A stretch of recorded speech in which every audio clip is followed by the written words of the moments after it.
Well, good morning, good afternoon. Uh, we've all had our lunch. Um, we're glad to have you with us. This is a rescheduled program. It was supposed to be on the 31st of October, but our speaker, Neil, has a Halloween, some kind of a Halloween thing on campus. Is that right? Yeah. They want old books on the history of magic in the libraries, and so it seemed like a good excuse. Yes. So he was saying for Halloween they want some of the older books. Neil's the curator of the rare books collection on display for Halloween. So he'll be involved with that. So he's here with us today. He's going to be speaking on the subject of reading by touch, what we, I guess, often think of as Braille, but there's more than that to it. I'd like to introduce now Boyd Murphree, who's the coordinator of this program for special collections at the Smathers Library, and he'll give Neil a proper introduction.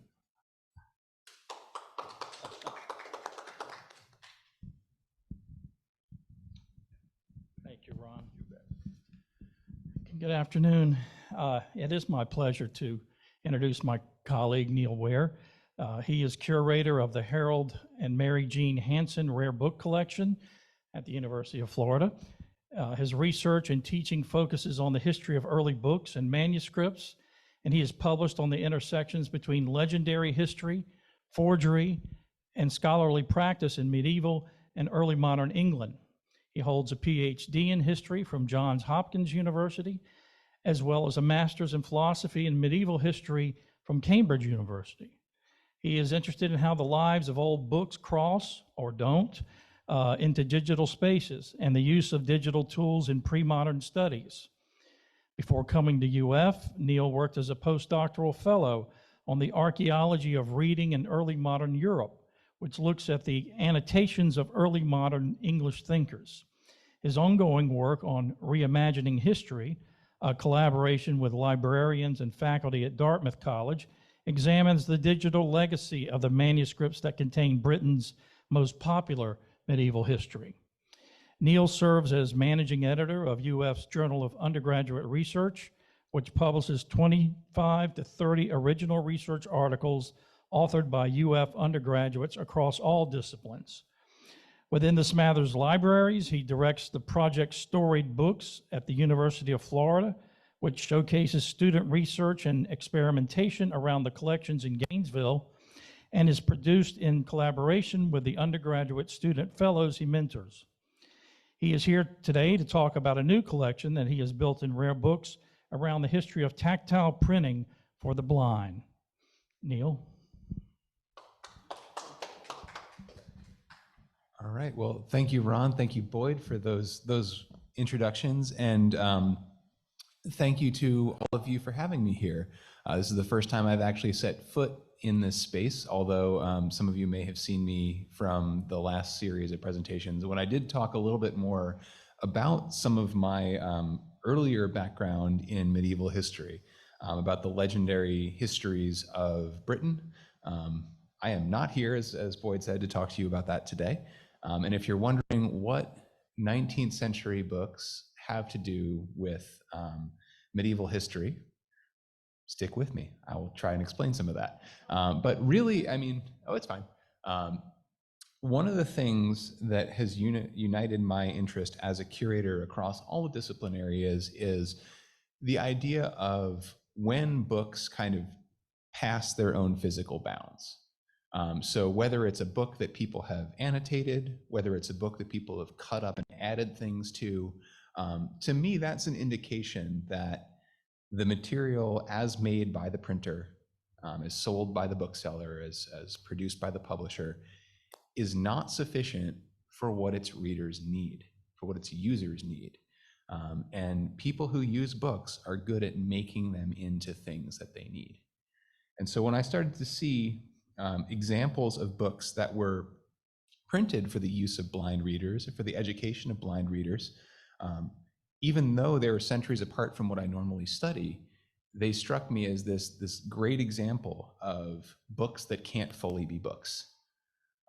Because often what you'll see in this presentation is that people have tried to make something that looks and behaves like a book without its users being able to actually see it. And I'm going to talk about three things today in relating to that. I'm going to talk about the collection of books that I've been building at UF since 2019.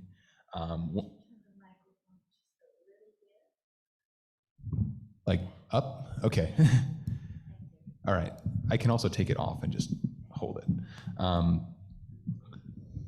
Okay.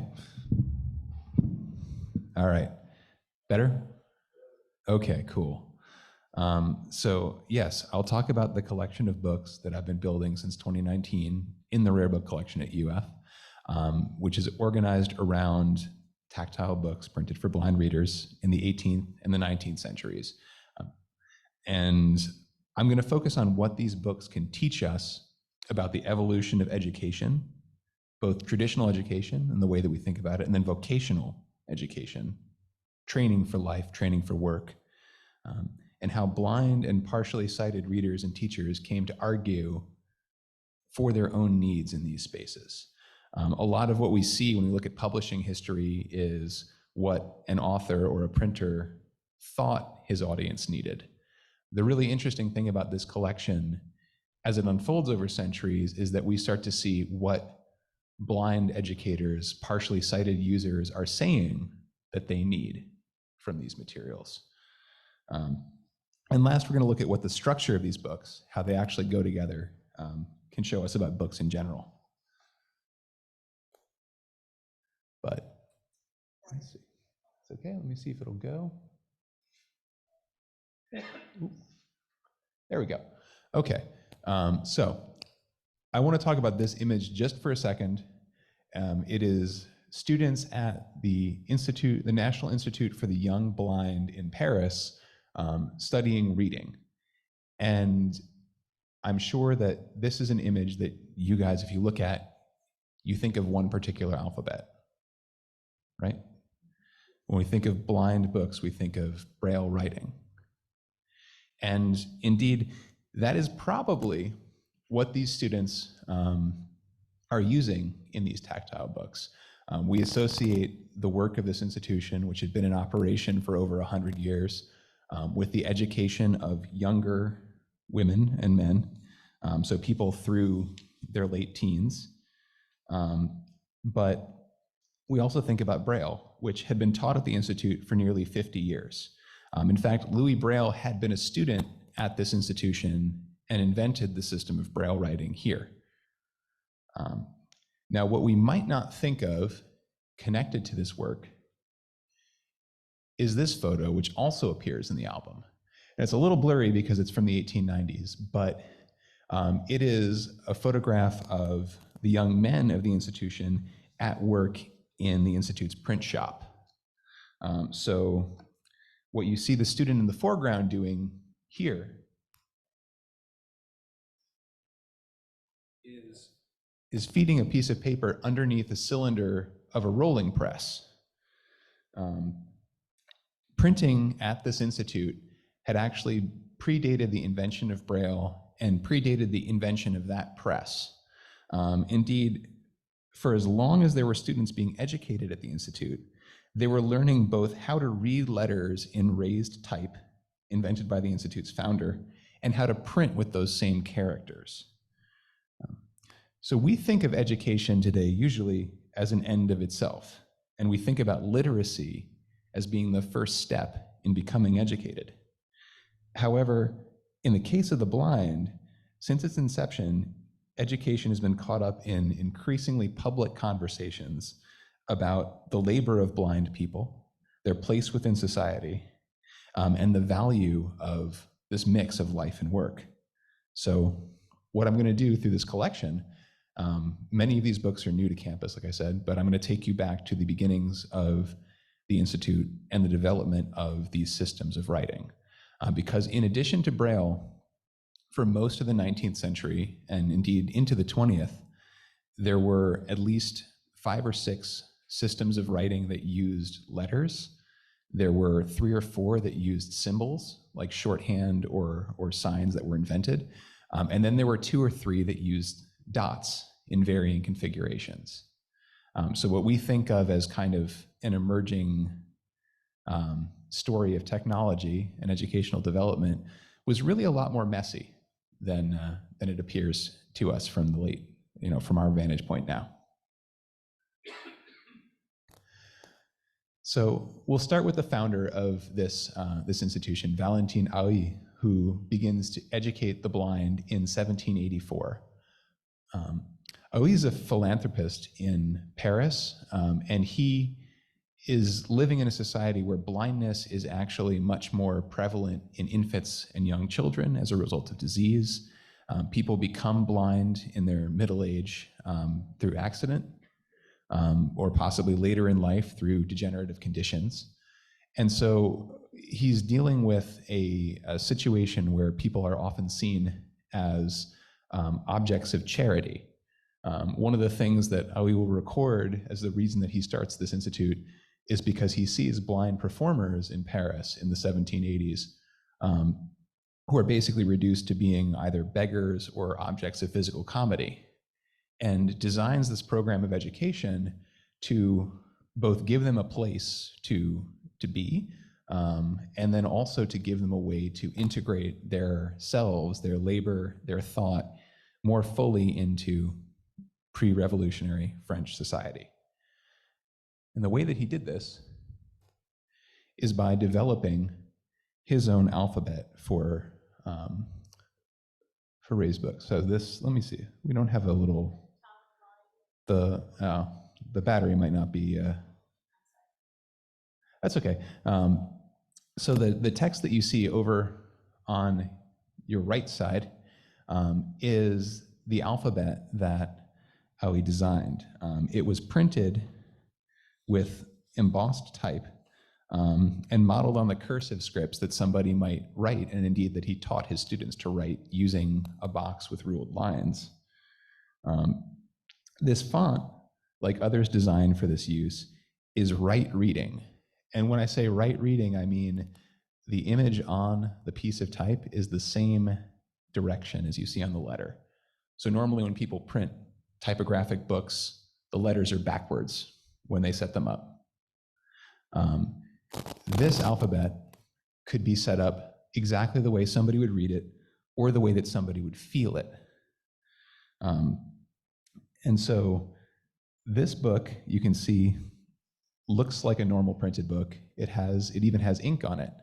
But to get it this way, the students who were printing it had to actually take each page and then place it on an inked surface to get the black onto the raised type. So it looks like a book, it behaves like a book, it is made in the reverse of a book. But it is printed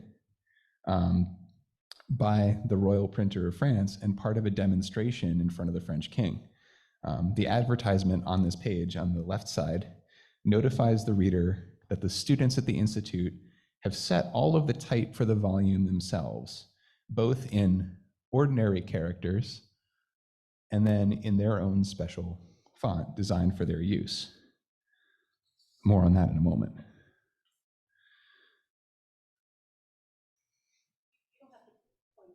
Okay, so one other thing, as Howie is talking about the program of this, and you can see the type a little bit more clearly in this close-up image.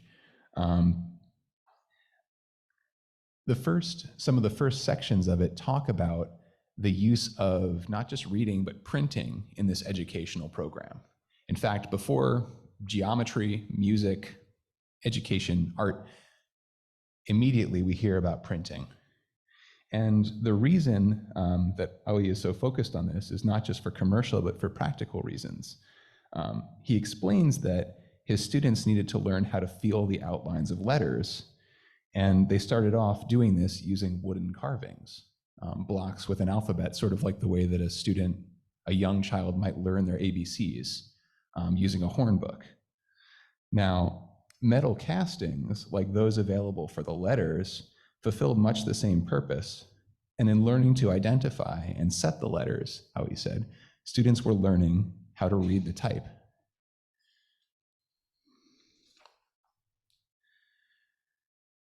As a further note of industry, and remember, this is the first introduction to education of the blind that's been printed in Europe or published in Europe. It contains not just an indication that students are doing this themselves, but it contains advertisements for work that students can do in the Institute's print shop. So it has form letters, documents, things that can be assembled at the request of clients.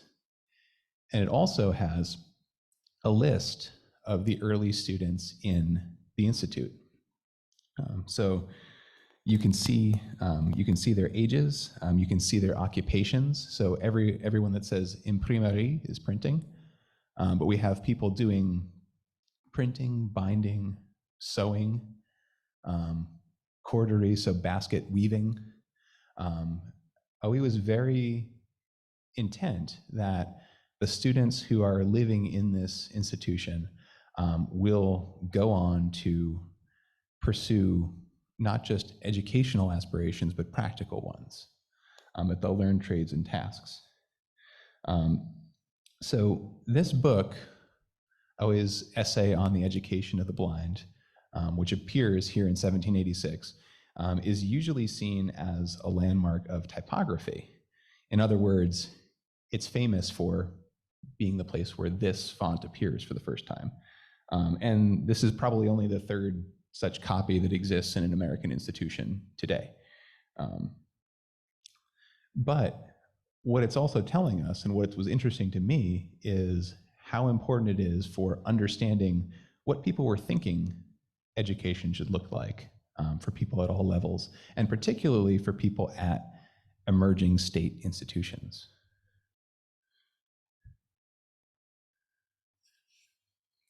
The other thing that the introduction comes with is a warning. The advertisement at the beginning says the type is for students to read if it hasn't been destroyed in the press. And what they're talking about is not the printing press, they're talking about binders presses. Because to bind a book in the 18th century, you have to squeeze it tight so you can trim the pages. And indeed, most of the volumes, most of the copies that were produced of this essay were intended as presentation copies. So they've been smashed. And in some ways, this is a good observation. It was terrible for me to open this book and see that, parts of it were flatter than I wanted them to be. But it also is really important to think about that bookmaking and book selling and book reading are all interconnected trades. And so what people are doing in one area, if they're changing type, it affects other areas, like the binding of books. So the people who are trying to produce these materials don't only have to just invent a new type and find people to print it. They have to figure out how to make every part of the production and reading process fit what they need it to do. Otherwise, they're going to end up with a whole bunch of smashed books. And fortunately, a dealer was able to find me this last year. And so with a slight break for the French Revolution and the Napoleonic Wars, the Institute resumes its activities teaching students, and Aoi also produces smaller books in what you can see are loose paper bindings. So this book is probably in the original style of binding that would have housed it. And it comes at a time when the Institute's ownership is changing hands. Aoi is getting old, and his successor, Sébastien Gouillet, is taking over the job of teaching. So this copy that we have really shows the type in its original state. And I want you guys just to, as you look at this, try to imagine what would happen, how you would process this if you ran your fingers over it. How much training it would take, or how much experience it would take to try and make some of these things fit. Now, we'll see that different educators and different producers have very different ideas about how to set up this type. And indeed, this is the type that Louis Braille learns from as a student, which inspires him to create the point system that now bears his name, because he will say, he can't read books that look like this, that feel like this. It's not natural to someone who is learning the system exclusively through touch to know the shapes of letters. But one of the things that you can see in this copy is that the way that the book is made, because it's printed from behind, is really apparent when you look at them closely. Not only is the type raised, but the frame that the book is in is visible. You can also see where the pages have been glued together, because if you're printing on one side, you have to basically sandwich things together and bind them in a small book like this. So this book has the makings of, it's bound like a regular educational book. You can even see the thread running in the middle where the sections are tied together, but it has to double everything up. And this is one of the earlier ways that bookbinders will try, or producers will try and actually make something that looks like a book, but can't be printed on both sides. Guyet would publish more materials in the coming years, both for students and for the general public. And in 1819, he wrote his own essay on the education of blind students, which was the first time that a wider audience was really able to see the process at work. And he illustrated not only the different tasks that the students would do, some of the things that you've seen photographed at the beginning of this presentation, but he also showed, in this case, the mechanisms that students were using to learn to read and to print. And so here he's showing his type case with the raised characters, and actually the way that they're set up so they could fit into a wooden matrix. So this is something where a printer would normally be filling in blank space. The students here are working with a frame and they're arranging letters to make words. This is something that will translate to the later methods of book production that we see, but it's also really as much a how-to manual for other people as it is for the people in Guyet's own environment. We have a copy of this book coming, but it's been a great digitization. This one is from the French National Library in Paris, has been a great help for me in identifying other published titles and materials for the collections, because often printers of educational books aren't giving you a list of things to buy next. And you can't just go into Google and type in books for the blind, old books for the blind, and have them return results. So I've spent a lot of time on these early examples because I think they help to center the physicality of this type, the fact that people need to touch and engage with it, and the rhetoric of productivity that went along with it. This illustration also from Guyet's book shows two blind students pulling the type of press that had been in operation, in this case, since Gutenberg brought movable type to Europe, a hand press. So these types of productivity and efficiency could be integrated into other schools. Indeed, they were, as other instructors in other countries competed to find ways to incorporate the blind into society. And these same blind students became teachers of their own.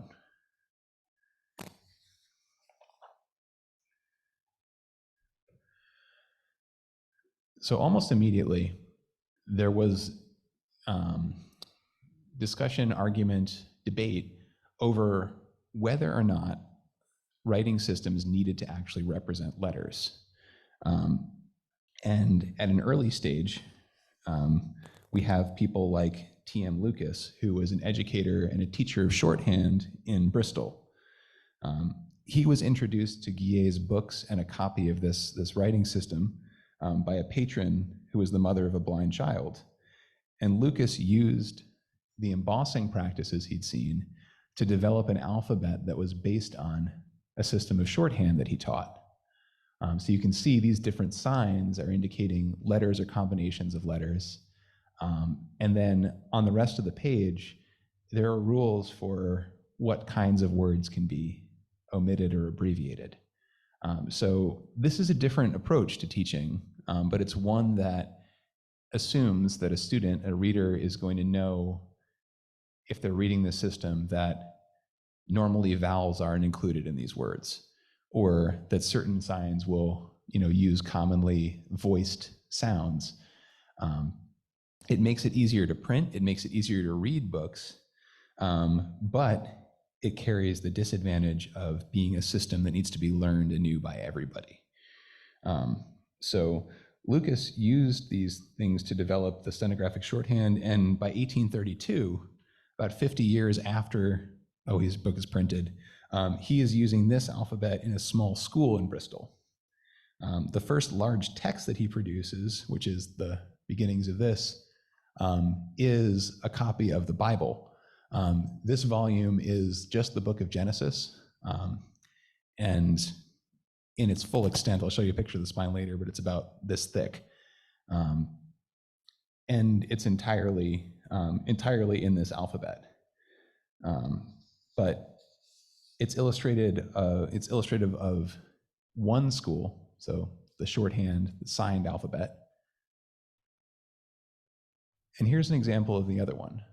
John Alston, a printer in Glasgow, around the same time as Lucas, invents or uses this system of embossing, which uses basically Roman capitals without any extra additions or abbreviations, which was favored by both educators and sighted individuals. Usually, around this time, there's a competition to see who can produce the best, the most efficient system for blind education, one of the first such ones of its time in the English-speaking world. And Alston's system is nodded as the superior one over the stenographic system of Lucas. And usually, the rationale given was that in teaching the blind to read Roman characters, rather than shorthand, they were helping them to assimilate more clearly into sighted society faster than if they learned a discrete alphabet. Like I said, there's also an element of irony in this because sighted instructors and educators probably didn't also want to learn the non-visual systems based on arbitrary signs or shorthand. And indeed, actually, in that first competition, the panel of judges is split over which system to promote. The blind members of the panel favor Lucas's system, the shorthand, and the educators overwhelmingly point to Alston's. And this has consequences for really the rest of the English-speaking world for the next 75 years. So next, I'd like to look at the development of the system in America. And there are two main places where schools for the blind emerge on the East Coast in the 1820s and 30s, Boston and Philadelphia. So Boston's Asylum for the Blind, founded in 1829, would turn into the New England Institute for the Blind, and indeed it still exists today as the Perkins Institution for the Blind. But it was led by Samuel Gridley Howe, who traveled to Europe in 1830, visiting schools and examining the methods they use to teach students. He's also, he's related, he marries Julia Ward Howe, who is famous for writing the Battle Hymn of the Republic, and is generally a figure of Boston's sort of social elite as well. He does a lot to popularize the education and production of materials for the blind and deaf in the US in the middle of the 19th century. And he's also becomes famous with the Institution for the Blind as the educator of Laura Dewey Bridgman, who becomes Helen Keller's tutor. So using this, the system that Howe proposes, he's also a really active promoter of his own alphabet. So this is one of the first books printed in what he calls what becomes known as Boston line type. And the dedication over there says the property of Thomas Phillips, presented to him by his friend Samuel Gridley Howe, superintendent of the Institution for the Blind in Boston, Massachusetts, January 6th, 1830, I want to say 1835, because that's when the book is printed. I think it's probably 1838. But either way, this copy was one that when I started researching this topic, I found that we had still in the collections here and had for a long time. But it's a copy of a little moral tract, the Reverend Leigh Richardson's The Dairyman's Daughter, which is very popularly published in regular characters and for the blind in the 19th century.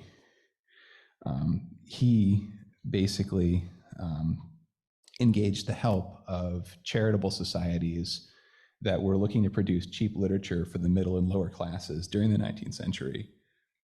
And these American and British tract societies, as they were called, raised money to fund publications independently. So especially in the middle of the century, as more of them produced moral literature for the working classes and different populations, they also amended their publications to produce materials in raised type for the blind. But they didn't have access to the means of producing these texts themselves. So when Howe was engaging charitable societies to produce more copies of these books, they were actually creating a mutually reinforcing concept for their education program, because the only people who could print these right now were the students at the institutions who were being taught, both in New England and Philadelphia. So again, learning and labor are never too far apart. But if you look at the type here closely, you can kind of see how Howe is modifying what his earlier predecessors have done. He's changed the angles of some of the closed letters to make them distinct from rounded compartments like the curve of the P there or the bottom of the B. He's using a mix of full height, so what we think of as capital letters, and then lowercase minuscule letters, so that letters don't take the same form, and so they also fit on the same line. So he's really kind of adapting both the models that are using Roman capitals and handwritten scripts to try and make a distinct alphabet that he uses to publish books from early readers up through these types of moral tracts. Now, at almost the same time, the Institution for the Instruction of the Blind of Philadelphia is printing a much more robust program of books. You can see this is a pamphlet. This is an annual report for 1842, but it contains a back catalog of all the materials that were produced at the institution in the preceding decade. And they were working in conjunction with two local printers, Joseph Snyder and Napoleon B. Neese, to produce books in both English and in German to suit the needs of their local community. This report also contained an injunction for people to send money to support the printing department to multiply books for the blind. Now, if you look at what they have here, their early font, this second title there is The Early Days of George Washington, the Declaration of Independence. We don't have a copy of this, but a colleague was good enough to send me a photo from the American Antiquarian Society. The font they start out with looks very close to the earliest developed type. It looks more like handwriting. Within 10 years, they've moved to a system that is more like Alston's, that is capitals. And this becomes Philadelphia line and Boston line become the two systems that compete with each other over the course of the next 50 years for efficiency. The other thing that the Philadelphia Institution did was print music. Different musical notations in both Braille and other alphabets are available all through this period, but the production of service books, hymn books, and song books become ways that these presses and educational programs try and distinguish themselves from each other. They also come with their own challenges of legibility and compatibility. I can't imagine trying to read music from a page like this and then transferring that to a physical instrument. Although I have to say there are engravings from the early 19th century of people doing this, and later studies will actually collect the testimonies of blind musicians who have learned their instruments in both by practice and then also by through these systems. But the most common thing that are produced by all these presses, they do produce things we might think of as children's books. They produce maps. They produce texts like the Declaration of Independence and the Constitution.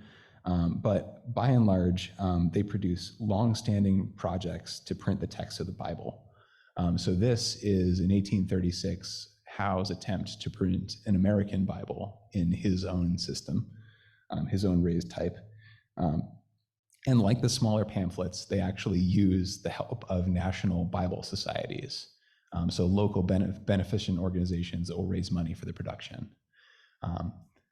These books, not just the copies themselves, but the projects are massive. Printing this Bible takes 2 decades, over 12 volumes, to circulate. And they turn around and do it again in the 1860s.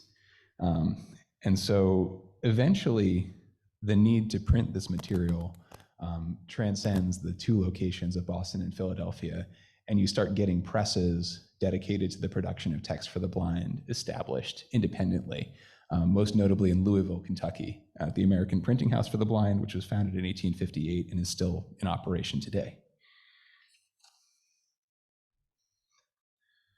Finally, in the end of the century, we end up with educators who themselves are blind becoming part of the debate over how writing, reading, and education should be taught.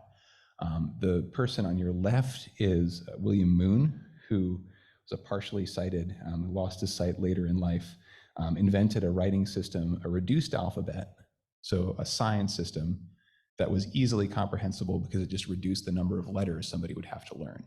It was actually used as a counterpart to Braille well into the 20th century. And Moon, as a writer, as an author, and as a biographical figure, starts recording the history of blind education and using that to argue both that there are, famous literary figures, historical figures, accomplished individuals, but also that the blind are capable, and indeed it's necessary for them to chart their own course of education. The figure on the right does this more prominently because he's an administrator. His name is Thomas Armitage, and as an author, he writes a treatise arguing that the blind should be in charge of their own education. But he also founds the national body in London, or in England, for the advancement of the blind. It's an organization that not only prints material, but is key in moving the UK from all of these systems towards the adoption of Braille writing in the late 19th century. And indeed, the last thing that he produces towards the end of his life is a National Commission report on the state of education for the blind, the deaf, and the dumb. This book was advertised often as something that contains specimens of writing, the little plates that I've shown you for some of the other promotional materials. What it also contains, and I think this is largely because of the activities of figures like Armitage, are the congressional testimony of dozens, if not hundreds, of blind professors, thinkers, musicians, laborers, talking about the efficacy and the challenges they face in learning these different systems. So in some ways, the transition of these systems can be seen as a simple sort of efficient technological progress. The best system wins eventually, and with a lot of asterisks and a lot of fighting along the way. But one of the things that really strikes me and jumps out at me in these collections is their ability to shed light on a group of people and an element of society that would not have been recorded had it not been for their involvement with these different competitions. So once you get behind the text or beyond the text of a book, you start to see what it really says about the people using it. Now, just very quickly at the end, I want to finish by examining what these books can teach us about the nature of book production. Many of them are not in good shape. Our conservators really like me for bringing these in. But this is the copy of that early Bible that Howe produced. And you can see, because they have to be bound 2 leaves at a time, their spines are actually thicker than the rest of the book, which creates storage problems for them. The early Bibles were printed as quickly as could be possible on one side of a paper only. So if you look at the back of them, you can actually see how all the different characters go together. And in some cases, you can chart the development of the use of metal printing plates and other types of technology as those things are invented. So like I mentioned to start out with, the history of writing for the blind starts in the hand press era with individual pieces of metal type. It ends in the machine press era, rotary cylinders producing dozens or hundreds of books at a time. And we can actually see those changes taking place in the margins of these books. You can also see how binding needs to adapt to create those structures. Paper glued together needs to be sewn on tabs and stuck in, interleaved like little wedges. This is the Lucas Gospel, or the Lucas Genesis that I showed you earlier. So every page has little material stuck in between, and every page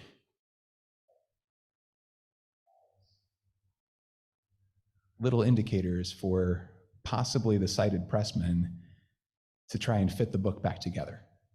So that's the word Genesis in regular Roman type backwards, because it needed to be set in with a system of writing that the printers potentially couldn't understand, and the binders almost certainly couldn't when they were putting this material together. This was also something that was really interesting in the How book. There's these two nails that have been driven through this passage in Luke's Gospel. And it's actually, you can see up there, the line that it starts with is, "You cannot serve God and mammon." And I think what this person is doing is actually using pins to mark a passage of this book where a reader might put a little pointing hand or a bracket. Tactile books use some of the same conventions of readings, but they need to work in different ways. So even down to the original copy, at a macro level and then at the level of the individual reader, these books have a lot to tell us about the ways that people adapted them to suit their purpose. So with that, I will be happy to take your questions. I would like to thank you for listening, and I'd also like to say that many of these books are going to be exhibited at the university in Smathers Library next semester, so starting in January of 2024. There will be events, and there will be models that we've been making using 3D printers to actually let you feel some of the type for themselves. Thank you, Neil. Thank you. Can you imagine that 3D printing, sort of completing the cycle of how these materials are created? It's amazing. It is, and the interesting thing about it is that there are other people who have tried to use the 3D printer as sort of like a photocopier to take a picture of a page and then reproduce the entire thing. Some of the students who are working in our lab found a model of the Boston line type, a digital font that you could use just to type on a keyboard. They've put that into a 3D processing program, and they can actually create their own models of these books. They've scaled it so that they can reproduce this text or anyone. Would that be almost like linotype? Pretty much. It would be like they're using the 3D printer as a printer as opposed to a copier. And they know, because it's their technology, they know what it can do. And instead of using it to imitate something that it's not, they're trying to use it for what it is, which I thought was fascinating. Very, very, very clever. Any questions here in the room? Yeah. Mm-hmm. Yeah, okay. Why don't you get that one? Okay, Keith Berg, if you'd like to unmute. Yes, all of these. Oh, I'm sorry, Keith, I don't hear you. I'm sorry. Let me think. It looks like you have your microphone unmuted. Maybe if you can type your question to me. Is this any better? We're having some sound system problems today. Can you hear me now? Let's go ahead and go here. Okay, you have brought back a recollection to me, because in the 3rd grade in Worcester, Massachusetts, I was partnered with a blind friend. And since I could get my work done fast, I would sit with her. And I had the science book, I'm a science person, science book in regular type, and she had it in Braille. And I remember having an argument with her about something because it was different in her Braille book. Oh. And that's caused me to start learning Braille. I haven't gone on with it, and she went on to a school for the blind. But after that, and when did Braille start being used in this country as the? So Braille was really formally adopted and standardized in this country in the late 1920s. So the American Printing House switches to producing sort of magazine-style publications for the blind in Braille around 1930. And so even before that, it's not until 1894 or a little bit after that Braille is standardized as the official, sort of standard for the UK. And in that 40-year gap, there's a lot of disagreement between American Braille users and English Braille users over whether they should just take the UK system or whether they should use the conventions that they have here in the US or adopt systems like New York Point, which also uses dots but is a little bit simpler. And eventually they do decide on a standardized system of Braille. Yeah. And that was really the advantage of Braille as a system, was that it could be it could not only be read quickly by blind readers, it could be typed. It could be created with a handheld device in a way that these systems couldn't. You could, looking at them with the full, because I'd never seen the case and the type letters until I saw the copperplate engraving in that 19th century book. And it makes a lot of sense to use that as a learning tool, but that's a lot less efficient than having something that can fit in the palm of your hand and can, point out different letters. Yeah. Yeah. Another question here? When was the school? When was the school for the blind opened? I think it's in Jacksonville. Yeah. Yeah, and who started that? And what other places have schools for the blind? And Yeah. how much schooling is there? And are they set up like our schools in grades and things like that? Well, so the Jacksonville, or the Florida one is, I think, in St. Augustine. It's fairly close by, and that was set up in the 1880s or 1890s. So that's kind of towards the end of the institution of some of these schools. Although Florida is, comparatively speaking, a young state compared to the ones farther up the coast. But we can see in sort of the earlier schools that there aren't a lot of students here. There's a very wide range in ages. The first group that AUI records at the Institute for the Young Blind ranges from age 4 to age 23. And I think each individual educator, because for every school that gets national prominence and invents its own type and, trains educators, there are probably dozens of others in smaller locations that just operate as 5 or 6 people or an individual tutor working with a blind student or 2 blind students. That's how most of these institutions get their start before states kind of throw their weight behind 1 or 2. And when I say state, I mean both like United States, but also nation states. So it's hard to know really how prevalent a lot of this education is in earlier periods until we start to see that testimonies, those recorded testimonies in the end of the 19th century, and come to appreciate how many people who are blind are recording themselves here, who have either gone through some of those educational processes or have come to them later in life after they've already learned they've become literate the traditional way, and then maybe they've lost their sight in an accident or because of a medical condition. And they learn these systems as a complement to what they already know. Neil, I just want to thank you. This was a very interesting talk, and I had no idea we had such a treasure right here in Gainesville.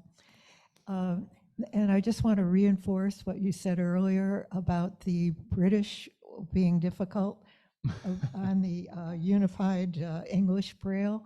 My brother served on that committee, and I remember him mentioning how they were the outliers that were the last apparently to agree. Thank you.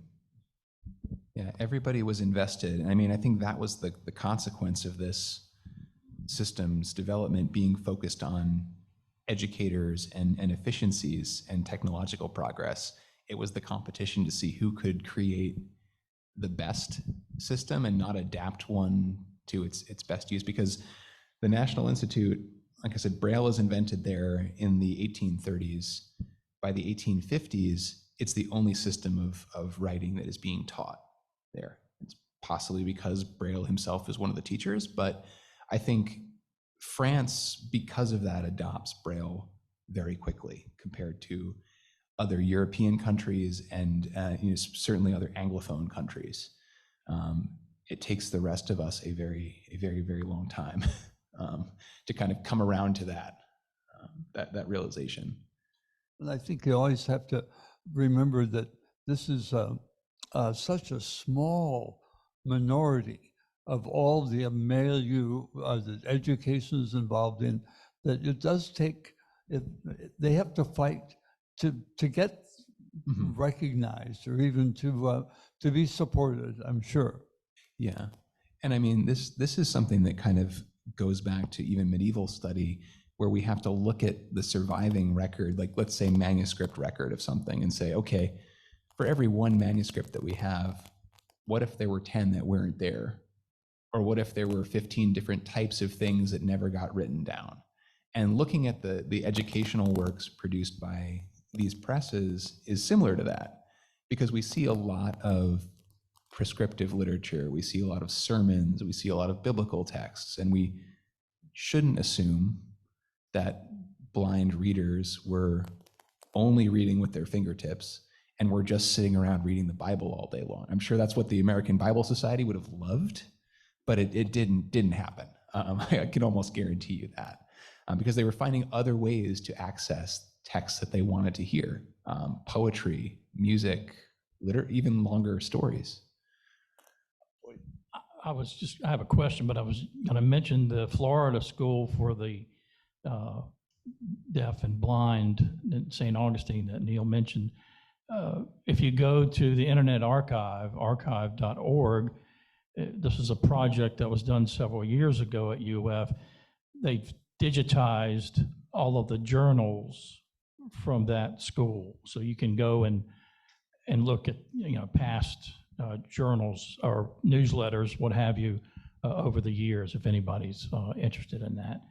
I was wondering if you knew when they started to use these systems in Braille in non-Western languages, when these started to be incorporated.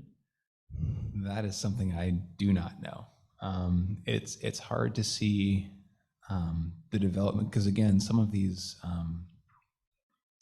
traditions are so small that they don't actually rely on published materials. And especially for non-Western traditions, the idea of printing alphabets that capture all of the characters is prohibitive, and is actually inefficient with movable type up until the 19th and 20th centuries. So Japanese and Chinese books for a very long time in this period are still carved on wood blocks, because that's the quickest way to reproduce the different characters and the different layouts that those books require. So I would imagine that for groups that were teaching the blind literacy in those, it would be almost exclusively oral. Just like, now I think the American Printing House is mostly involved in producing audiobooks and text-to-speech devices. Instead of saying, we're going to teach you how to read everything with your fingertips, they're saying, what are the technologies that make learning the most accessible for this community? And I think people were always doing that when they were selecting their materials. You were talking about that there was a very small group of, there were more blind children during that time because they were saving preemie babies. And they were giving them too much, they were giving them oxygen, and it was causing them to be blind. And this was one of a twin. And the father was a doctor, but so they had me come over and do stuff. But there were more, I knew of more blind children during that time period before they figured out what to do. Yeah, and certainly one of the things that actually decreases the number of blind children dramatically is the prevalence of inoculation against smallpox. So diseases like that, childhood illnesses, even over the course of the 19th century, reduced the proportion and the demographic of the blind in society. And so by the end of the century, they're much more talking about laborers and maybe adults or young or older people than they are children, which kind of again creates this weird area of education where we think about all of these books and we look at them, we assume that they're for, you know, primary readers and young audiences because those are the audiences that go to school, when in reality there are, you know, communities that are made to find them and then kind of help supplement something that they already know. Well, thank you very much, Neil. This has been great. And I want to just take 5 minutes over lunch. Neil was explaining to us that the University of Florida has been the recipient of a new set of papers, Gore Vidal. And would you just like to say a couple words about how that came about and what you're doing with it? Sure. So from medieval stuff to 19th century tactile books to 20th century American politics and culture, we do it all in the Rare Book Collection. So the Gore Vidal collection has just recently acquired, it's about 1,500 books, manuscripts, journal articles, and ephemera from film and TV that were written or produced by Gore Vidal during the course of his 70-year publishing career.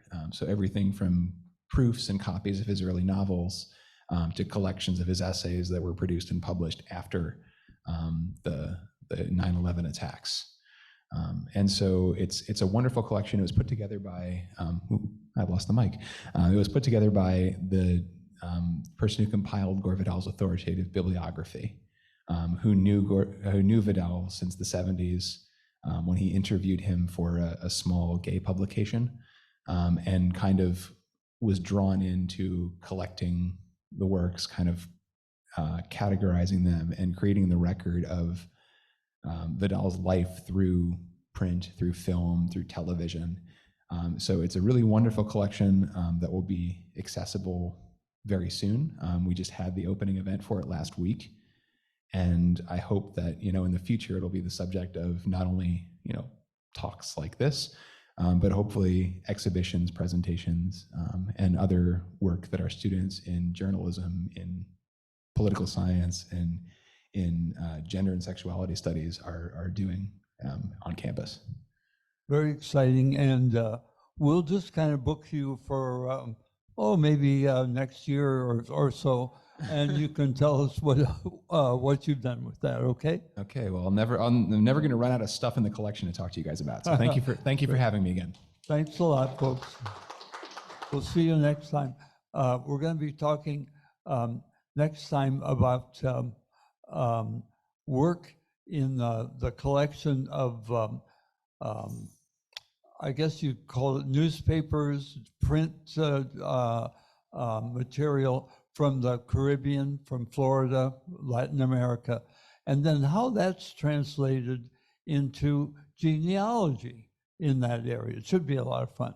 See you next time.